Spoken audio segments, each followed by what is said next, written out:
A week passed, and no news arrived of Mr. Rochester. 10 days, and still he did not come. Mrs. Fairfax said she should not be surprised if he were to go straight from the Leas to London, and thence to the Continent, and not show his face again at Thornfield for a year to come. He had not unfrequently quitted it in a manner quite as abrupt and unexpected. When I heard this, I was beginning to feel a strange chill and failing at the heart. I was actually permitting myself to experience a sickening sense of disappointment, but rallying my wits, and recollecting my principles, I at once called my sensations to order, and it was wonderful how I got over the temporary blunder, how I cleared up the mistake of supposing Mr. Rochester's movements a matter in which I had any cause to take a vital interest. Not that I humbled myself by a slavish notion of inferiority, on the contrary, I just said, "You have nothing to do with the master of Thornfield, further than to receive the salary he gives you for teaching his protégé, and to be grateful for such respectful and kind treatment as, if you do your duty, you have a right to expect at his hands. Be sure that is the only tie he seriously acknowledges between you and him, so don't make him the object of your fine feelings, your raptures, agonies, and so forth. He is not of your order, keep to your caste, and be too self-respecting to lavish the love of the whole heart, soul, and strength, where such a gift is not wanted and would be despised." I went on with my day's business tranquilly, but ever and anon vague suggestions kept wandering across my brain of reasons why I should quit Thornfield, and I kept involuntarily framing advertisements and pondering conjectures about new situations. These thoughts I did not think to check, they might germinate and bear fruit if they could. Mr. Rochester had been absent upwards of a fortnight, when the post brought Mrs. Fairfax a letter. "It is from the master," said she, as she looked at the direction. "Now I suppose we shall know whether we are to expect his return or not." And while she broke the seal and perused the document, I went on taking my coffee. We were at breakfast. It was hot, and I attributed to that circumstance a fiery glow which suddenly rose to my face. Why my hand shook, and why I involuntarily spilt half the contents of my cup into my saucer, I did not choose to consider. "Well, I sometimes think we are too quiet, but we run a chance of being busy enough now, for a little while at least," said Mrs. Fairfax, still holding the note before her spectacles. Ere I permitted myself to request an explanation, I tied the string of Adele's pinafore, which happened to be loose. Having helped her also to another bun and refilled her mug with milk, I said, nonchalantly, "Mr. Rochester is not likely to return soon, I suppose?" "Indeed he is, in 3 days, he says. That will be next Thursday, and not alone either. I don't know how many of the fine people at the Leas are coming with him. He sends directions for all the best bedrooms to be prepared, and the library and drawing rooms are to be cleaned out. I am to get more kitchen hands from the George Inn, at Millcote, and from wherever else I can, and the ladies will bring their maids and the gentlemen their valets, so we shall have a full house of it." And Mrs. Fairfax swallowed her breakfast and hastened away to commence operations. The 3 days were, as she had foretold, busy enough. I had thought all the rooms at Thornfield beautifully clean and well arranged, but it appears I was mistaken. 3 women were got to help, and such scrubbing, such brushing, such washing of paint and beating of carpets, such taking down and putting up of pictures, such polishing of mirrors and lustres, such lighting of fires in bedrooms, such airing of sheets and feather-beds on hearths, I never beheld, either before or since. Adele ran quite wild in the midst of it. The preparations for company and the prospect of their arrival seemed to throw her into ecstasies. She would have Sophie to look over all her toilettes, as she called frocks, to furbish up any that were passés, and to air and arrange the new. For herself, she did nothing but caper about in the front chambers, jump on and off the bedsteads, and lie on the mattresses and piled up bolsters and pillows before the enormous fires roaring in the chimneys. From school duties she was exonerated. Mrs. Fairfax had pressed me into her service, and I was all day in the storeroom, helping, or hindering, her and the cook, learning to make custards and cheesecakes and French pastry, to truss game and garnish dessert dishes. The party were expected to arrive on Thursday afternoon, in time for dinner at 6. During the intervening period I had no time to nurse chimeras, and I believe I was as active and gay as anybody, Adele excepted. Still, now and then, I received a damping check to my cheerfulness, and was, in spite of myself, thrown back on the region of doubts and portents, and dark conjectures.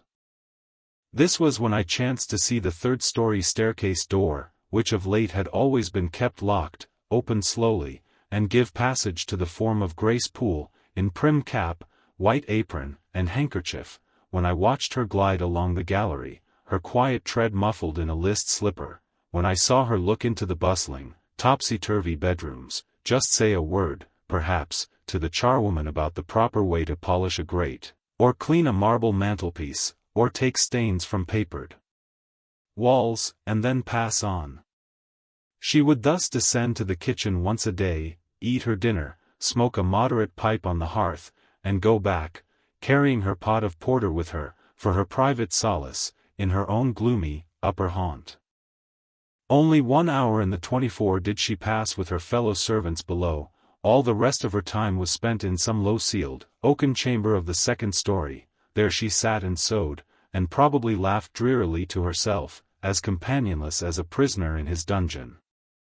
The strangest thing of all was, that not a soul in the house, except me, noticed her habits, or seemed to marvel at them. No one discussed her position or employment, no one pitied her solitude or isolation. I once, indeed, overheard part of a dialogue between Leah and one of the charwomen, of which Grace formed the subject. Leah had been saying something I had not caught, and the charwoman remarked, "She gets good wages, I guess." "Yes," said Leah, "I wish I had as good, not that mine are to complain of. There's no stinginess at Thornfield, but they're not 1/5 of the sum Mrs. Poole receives. And she is laying by, she goes every quarter to the bank at Millcote. I should not wonder but she has saved enough to keep her independent if she liked to leave, but I suppose she's got used to the place, and then she's not 40 yet, and strong and able for anything. It is too soon for her to give up business." "She is a good hand, I dare say," said the charwoman. "Ah, she understands what she has to do, nobody better," rejoined Leah significantly, "and it is not every one could fill her shoes, not for all the money she gets." "That it is not," was the reply. "I wonder whether the master—" The charwoman was going on, but here Leah turned and perceived me, and she instantly gave her companion a nudge. "Doesn't she know?" I heard the woman whisper. Leah shook her head, and the conversation was of course dropped. All I had gathered from it amounted to this, that there was a mystery at Thornfield, and that from participation in that mystery I was purposely excluded. Thursday came, all work had been completed the previous evening, carpets were laid down, bed hangings festooned, radiant white counterpanes spread, toilet tables arranged, furniture rubbed, flowers piled in vases. Both chambers and saloons looked as fresh and bright as hands could make them. The hall, too, was scoured, and the great carved clock, as well as the steps and banisters of the staircase, were polished to the brightness of glass. In the dining room, the sideboard flashed resplendent with plate. In the drawing room and boudoir, vases of exotics bloomed on all sides. Afternoon arrived. Mrs. Fairfax assumed her best black satin gown, her gloves, and her gold watch, for it was her part to receive the company, to conduct the ladies to their rooms, and see, Adele, too, would be dressed, though I thought she had little chance of being introduced to the party that day at least. However, to please her, I allowed Sophie to apparel her in one of her short, full muslin frocks. For myself, I had no need to make any change. I should not be called upon to quit my sanctum of the schoolroom, for a sanctum it was now become to me, a very pleasant refuge in time of trouble. It had been a mild, serene spring day, one of those days which, towards the end of March or the beginning of April, rise shining over the earth as heralds of summer. It was drawing to an end now, but the evening was even warm, and I sat at work in the schoolroom with the window open. "It gets late," said Mrs. Fairfax, entering in rustling state. "I am glad I ordered dinner an hour after the time Mr. Rochester mentioned, for it is past 6 now. I have sent John down to the gates to see if there is anything on the road. One can see a long way from thence in the direction of Millcote." She went to the window. "Here he is," said she. "Well, John," leaning out, "any news?" "They're coming, ma'am," was the answer. "They'll be here in 10 minutes." Adele flew to the window. I followed, taking care to stand on one side, so that, screened by the curtain, I could see without being seen. The 10 minutes John had given seemed very long, but at last wheels were heard, for equestrians galloped up the drive, and after them came 2 open carriages. Fluttering veils and waving plumes filled the vehicles. 2 of the cavaliers were young, dashing-looking gentlemen, the third was Mr. Rochester, on his black horse, Messerer, pilot bounding before him. At his side rode a lady, and he and she were the first of the party. Her purple riding habit almost swept the ground, her veil streamed long on the breeze, mingling with its transparent folds, and gleaming through them, shone rich raven ringlets. "Miss Ingram," exclaimed Mrs. Fairfax, and away she hurried to her post below. The cavalcade, following the sweep of the drive, quickly turned the angle of the house, and I lost sight of it. Adele now petitioned to go down, but I took her on my knee, and gave her to understand that she must not on any account think of venturing in sight of the ladies, either now or at any other time, unless expressly sent for, that Mr. Rochester would be very angry, and see. Some natural tears she shed, on being told this, but as I began to look very grave, she consented at last to wipe them. A joyous stir was now audible in the hall. Gentlemen's deep tones and ladies' silvery accents blent harmoniously together, and distinguishable above all, though not loud, was the sonorous voice of the master of Thornfield Hall, welcoming his fair and gallant guests under its roof. Then light steps ascended the stairs, and there was a tripping through the gallery, and soft cheerful laughs, and opening and closing doors, and, for a time, a hush. "Elles changent de toilettes," said Adele, who, listening attentively, had followed every movement, and she sighed. "Chez maman," said she, "quand il y avait du monde, j'ai le service partout, au salon et à leurs chambers, souvent j'ai regardé les femmes de chambre coiffer et habiller les dames, et c'était assez amusant, comme cela on apprend." "Don't you feel hungry, Adele?" "Mais oui, mademoiselle. Voilà 5 ou 6 heures que nous n'avons pas mange." "Well now, while the ladies are in their rooms, I will venture down and get you something to eat." And issuing from my asylum with precaution, I sought a back stairs which conducted directly to the kitchen. All in that region was fire and commotion, the soup and fish were in the last stage of projection, and the cook hung over her crucibles in a frame of mind and body threatening spontaneous combustion. In the servants' hall 2 coachmen and 3 gentlemen stood or sat round the fire. The Abigails, I suppose, were upstairs with their mistresses. The new servants, that had been hired from Millcote, were bustling about everywhere. Threading this chaos, I at last reached the larder. There I took possession of a cold chicken, a roll of bread, some tarts, a plate or 2 and a knife and fork. With this booty I made a hasty retreat. I had regained the gallery, and was just shutting the back door behind me, when an accelerated hum warned me that the ladies were about to issue from their chambers. I could not proceed to the schoolroom without passing some of their doors, and running the risk of being surprised with my cargo of victuallage, so I stood still at this end, which, being windowless, was dark, quite dark now, for the sun was set and twilight gathering. Presently the chambers gave up their fair tenants one after another. Each came out gaily and airily, with dress that gleamed lustrous through the dusk. For a moment they stood grouped together at the other extremity of the gallery, conversing in a key of sweet subdued vivacity. They then descended the staircase almost as noiselessly as a bright mist rolls down a hill. Their collective appearance had left on me an impression of high-born elegance, such as I had never before received. I found Adele peeping through the schoolroom door, which she held ajar. "What beautiful ladies!" cried she in English. "Oh, I wish I might go to them. Do you think Mr. Rochester will send for us by and by, after dinner?" "No, indeed, I don't. Mr. Rochester has something else to think about. Never mind the ladies tonight, perhaps you will see them tomorrow. Here is your dinner." She was really hungry, so the chicken and tarts served to divert her attention for a time. It was well I secured this forage, or both she, I, and Sophie, to whom I conveyed a share of our repast, would have run a chance of getting no dinner at all. Every one downstairs was too much engaged to think of us. The dessert was not carried out till after 9, and at 10 footmen were still running to and fro with trays and coffee cups. I allowed Adele to sit up much later than usual, for she declared she could not possibly go to sleep while the doors kept opening and shutting below, and people bustling about.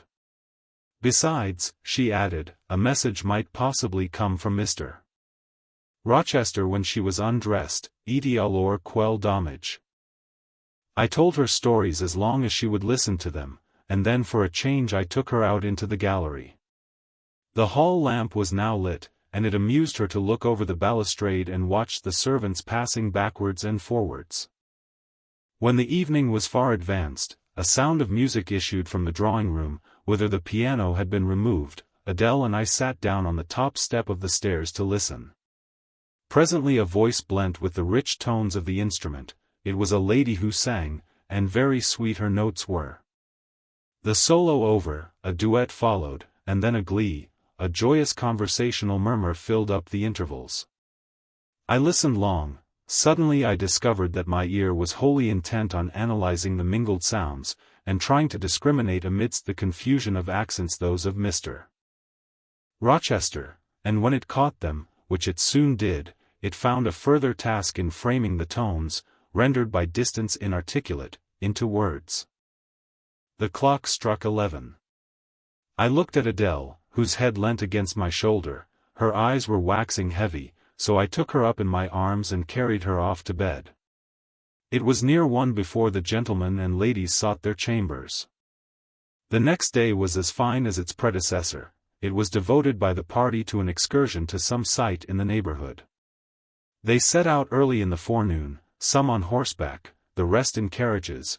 I witnessed both the departure and the return. Miss Ingram, as before, was the only lady equestrian, and, as before, Mr.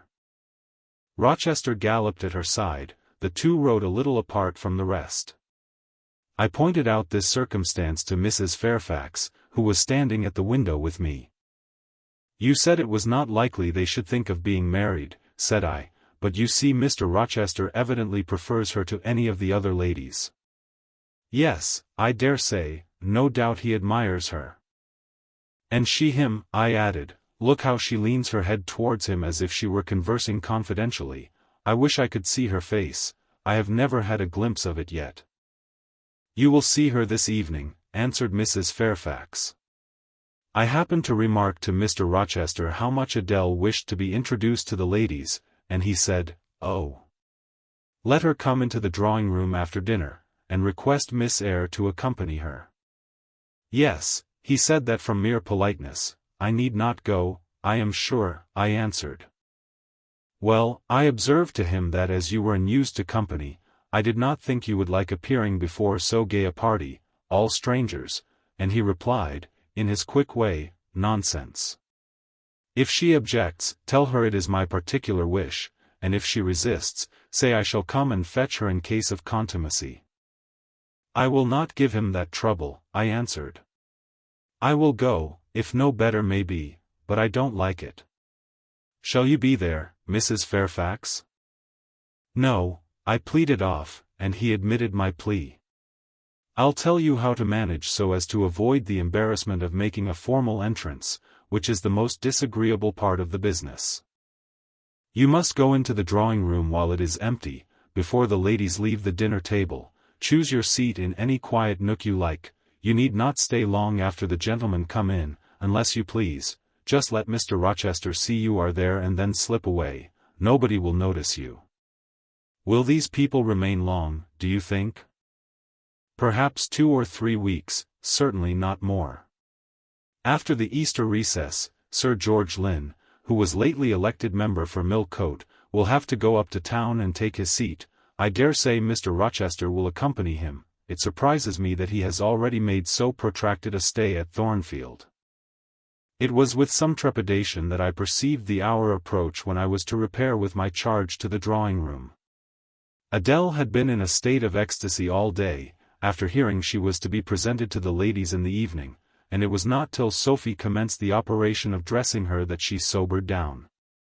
Then the importance of the process quickly steadied her, and by the time she had her curls arranged in well-smoothed, drooping clusters, her pink satin frock put on, her long sash tied, and her lace mittens adjusted, she looked as grave as any judge.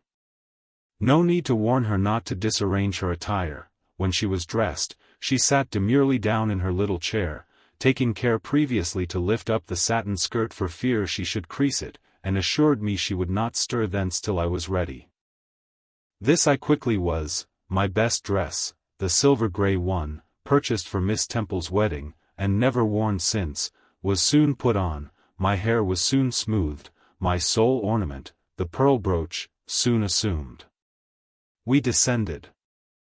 Fortunately there was another entrance to the drawing-room than that through the saloon where they were all seated at dinner.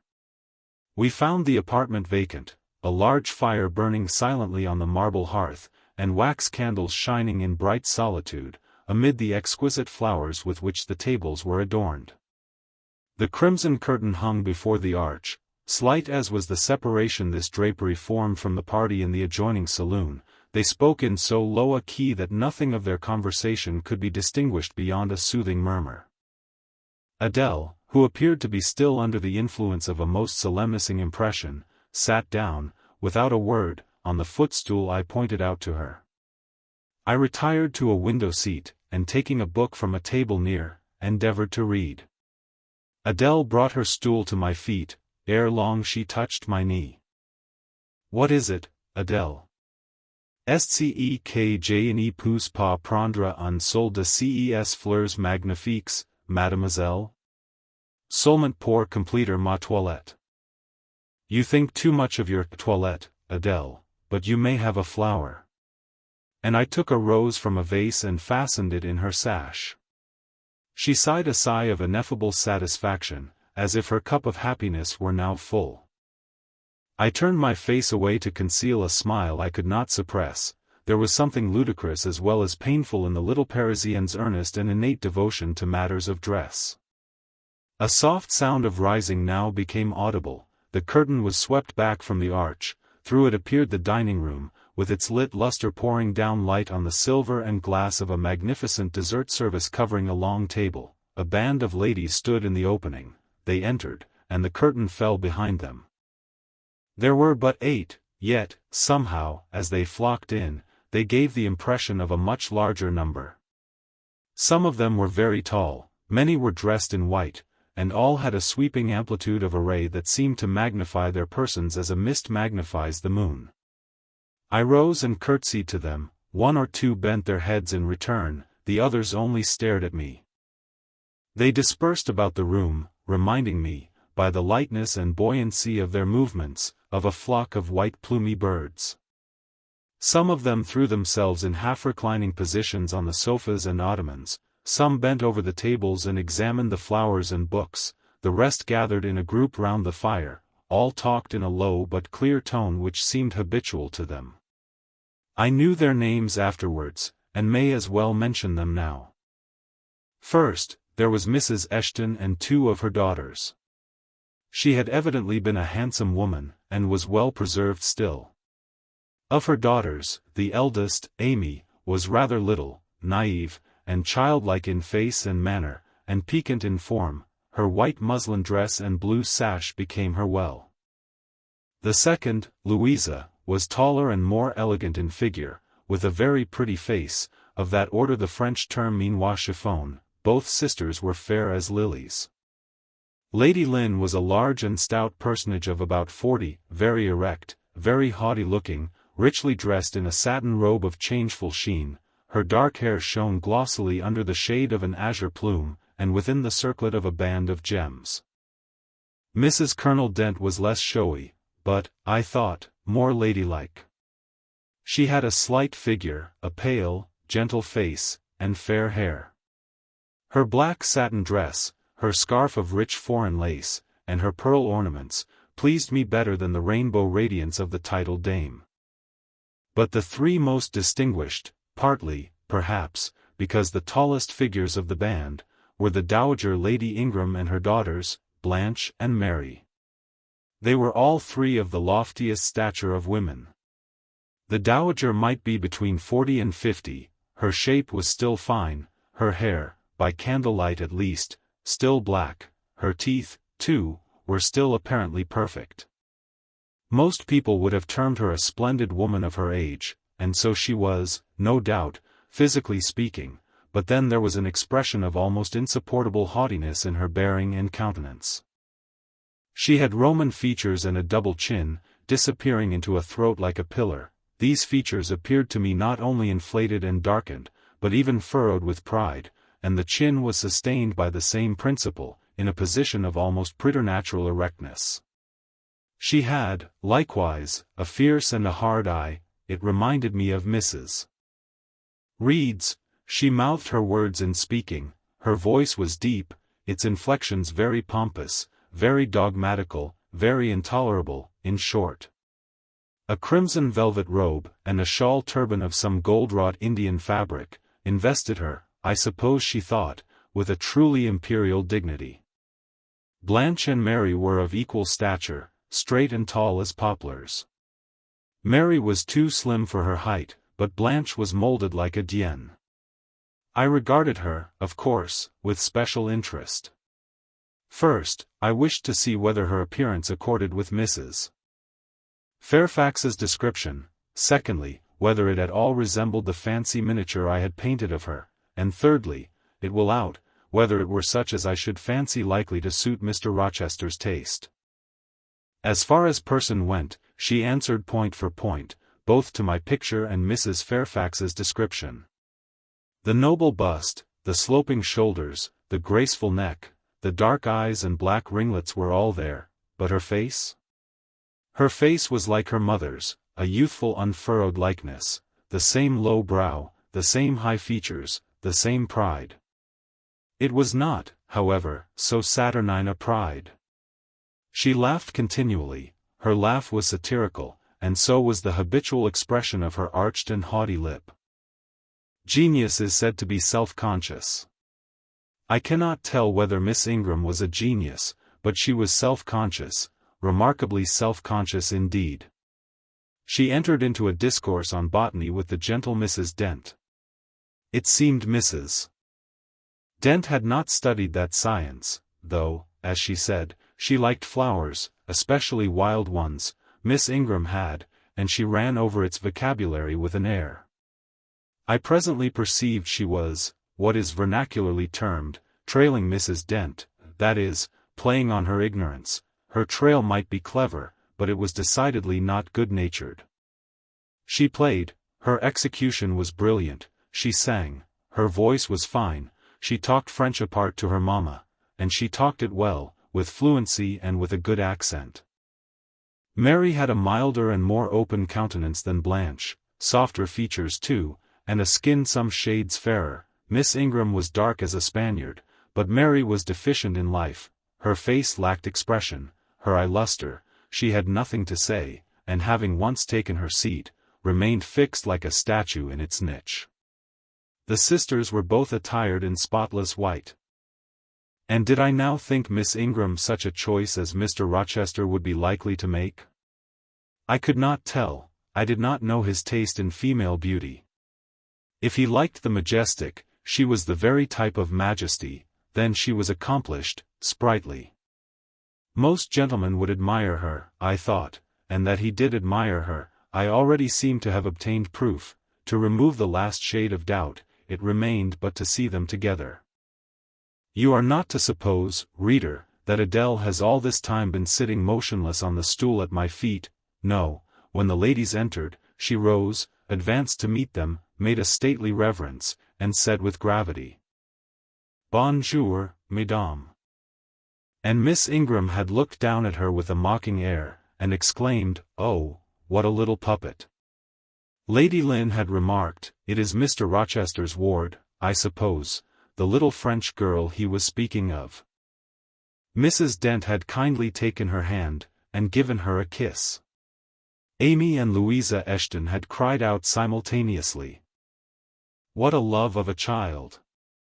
And then they had called her to a sofa, where she now sat, ensconced between them, chattering alternately in French and broken English, absorbing not only the young lady's attention, but that of Mrs. Eshton and Lady Lynn, and getting spoilt to her heart's content. At last coffee is brought in, and the gentlemen are summoned. I sit in the shade, if any shade there be in this brilliantly lit apartment. The window curtain half hides me. Again the arch yawns. They come. The collective appearance of the gentlemen, like that of the ladies, is very imposing. They are all costumed in black, most of them are tall, some young. Henry and Frederick Lynn are very dashing sparks indeed, and Colonel Dent is a fine soldierly man. Mr. Eshton, the magistrate of the district, is gentlemanlike. His hair is quite white, his eyebrows and whiskers still dark, which gives him something of the appearance of a Père Noble de theatre.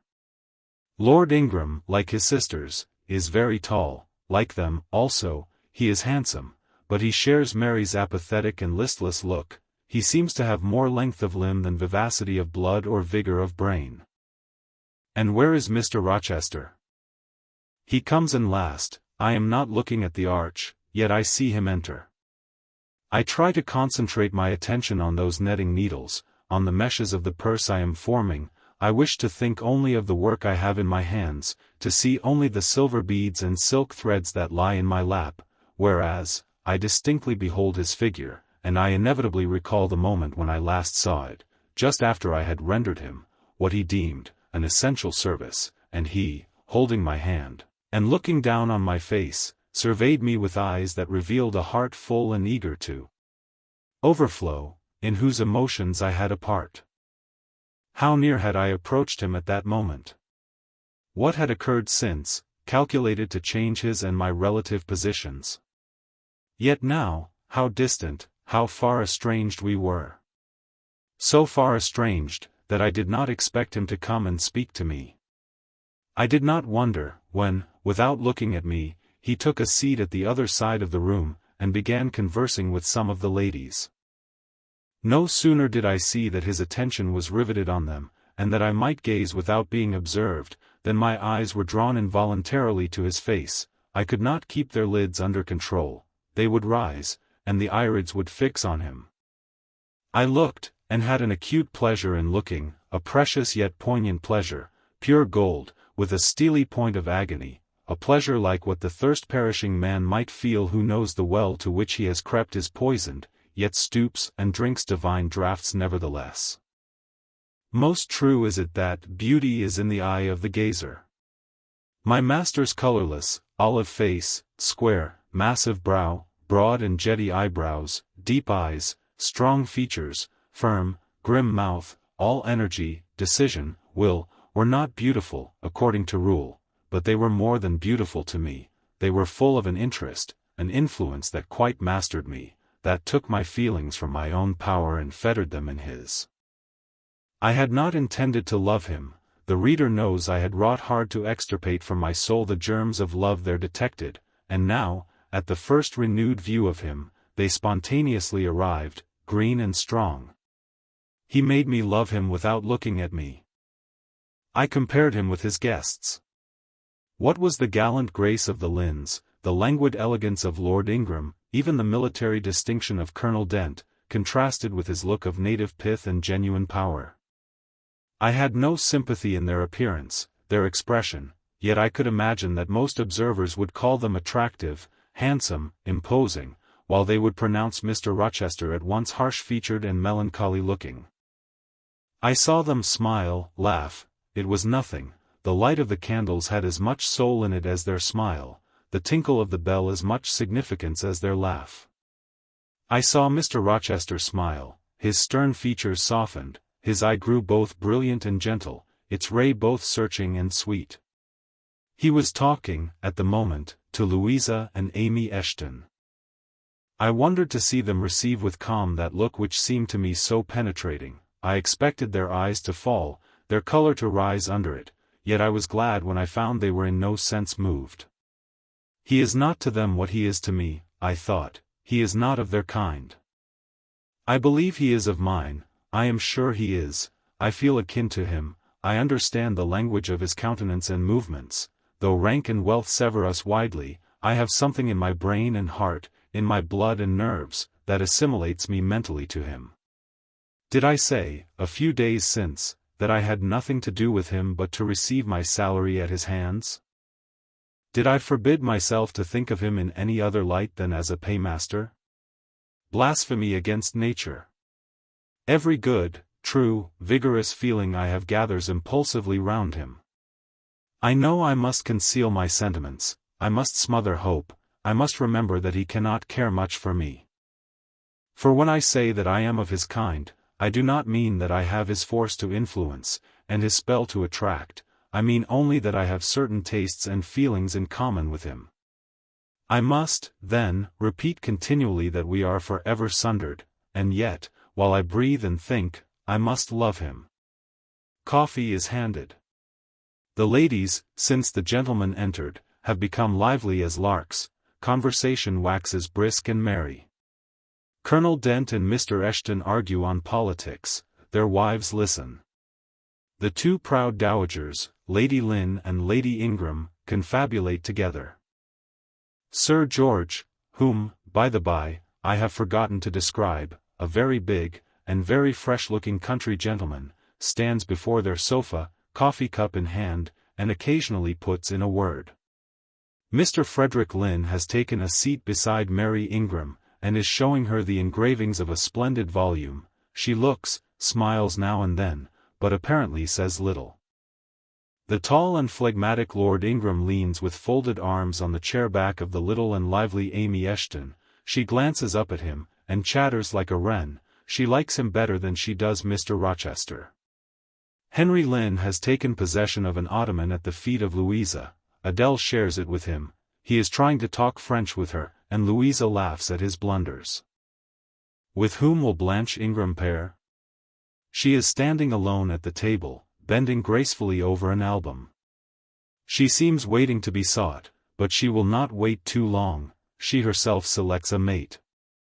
Mr. Rochester, having quitted the Eshtons, stands on the hearth as solitary as she stands by the table. She confronts him, taking her station on the opposite side of the mantelpiece. Mr. Rochester, I thought you were not fond of children? Nor am I. Then, what induced you to take charge of such a little doll as that? Pointing to Adele. Where did you pick her up? I did not pick her up, she was left on my hands. You should have sent her to school. I could not afford it, schools are so dear. Why, I suppose you have a governess for her. I saw a person with her just now. Is she gone? Oh, no. There she is still, behind the window curtain. You pay her, of course. I should think it quite as expensive, more so, for you have them both to keep in addition. I feared, or should I say, hoped, the allusion to me would make Mr. Rochester glance my way, and I involuntarily shrank farther into the shade, but he never turned his eyes. I have not considered the subject, said he indifferently, looking straight before him. No, you men never do consider economy and common sense. You should hear Mamma on the chapter of governesses. Mary and I have had, I should think, a dozen at least in our day, half of them detestable and the rest ridiculous, and all incubi, were they not, Mamma? Did you speak, my own? The young lady thus claimed as the dowager's special property, reiterated her question with an explanation. My dearest, don't mention governesses, the word makes me nervous. I have suffered a martyrdom from their incompetency and caprice. I thank heaven I have now done with them. Mrs. Dent here bent over to the pious lady and whispered something in her ear. I suppose, from the answer elicited, it was a reminder that one of the anathematized race was present. "Tant peace," said her ladyship, "I hope it may do her good." Then, in a lower tone, but still loud enough for me to hear, I noticed her. I am a judge of physiognomy, and in hers I see all the faults of her class. "What are they, madam?" inquired Mr. Rochester aloud. "I will tell you in your private ear," replied she, wagging her turban 3 times with portentous significancy. "But my curiosity will be past its appetite, it craves food now. Ask Blanche, she is nearer you than I." "Oh, don't refer him to me, mamma. I have just one word to say of the whole tribe, they are a nuisance. Not that I ever suffered much from them, I took care to turn the tables. What tricks Theodore and I used to play on our Miss Wilsons, and Mrs. Greys, and Madame Jouberts. Mary was always too sleepy to join in a plot with spirit. The best fun was with Madame Joubert. Miss Wilson was a poor sickly thing, lachrymose and low-spirited, not worth the trouble of vanquishing, in short, and Mrs. Grey was coarse and insensible, no blow took effect on her. But poor Madame Joubert! I see her yet in her raging passions, when we had driven her to extremities, spilt our tea, crumbled our bread and butter, tossed our books up to the ceiling, and played a chivalry with the ruler and desk, the fender and fire irons. Theodore, do you remember those merry days?" "Yes, to be sure I do," drawled Lord Ingram, "and the poor old stick used to cry out, 'Oh, you villain's childs!' And then we sermonized her on the presumption of attempting to teach such clever blades as we were, when she was herself so ignorant. We did, and, Tito, you know, I helped you in prosecuting, or persecuting, your tutor, whey-faced Mr. Vining, the parson in the pip, as we used to call him. He and Miss Wilson took the liberty of falling in love with each other, at least Tito and I thought so. We surprised sundry tender glances and sighs which we interpreted as tokens of la belle passion, and I promise you the public soon had the benefit of our discovery. We employed it as a sort of lever to hoist our deadweights from the house. Dear mamma, there, as soon as she got an inkling of the business, found out that it was of an immoral tendency. Did you not, my lady mother?" "Certainly, my best. And I was quite right, depend on that. There are 1,000 reasons why liaisons between governesses and tutors should never be tolerated a moment in any well-regulated house. Firstly—" "Oh, gracious, mamma! Spare us the enumeration." "Oh, rest, we all know them: danger of bad example to innocence of childhood, distractions and consequent neglect of duty on the part of the attached, mutual alliance and reliance, confidence thence resulting, insolence accompanying, mutiny and general blow-up. Am I right, Baroness Ingram, of Ingram Park?" "My lily flower, you are right now, as always." "Then no more need be said, change the subject." Amy Eshton, not hearing or not heeding this dictum, joined in with her soft, infantine tone. "Louisa and I used to quiz our governess too, but she was such a good creature, she would bear anything, nothing put her out. She was never cross with us, was she, Louisa?" "No, never. We might do what we pleased, ransack her desk and her workbox, and turn her drawers inside out, and she was so good-natured, she would give us anything we asked for." "I suppose, now," said Miss Ingram, curling her lip sarcastically, "we shall have an abstract of the memoirs of all the governesses extant.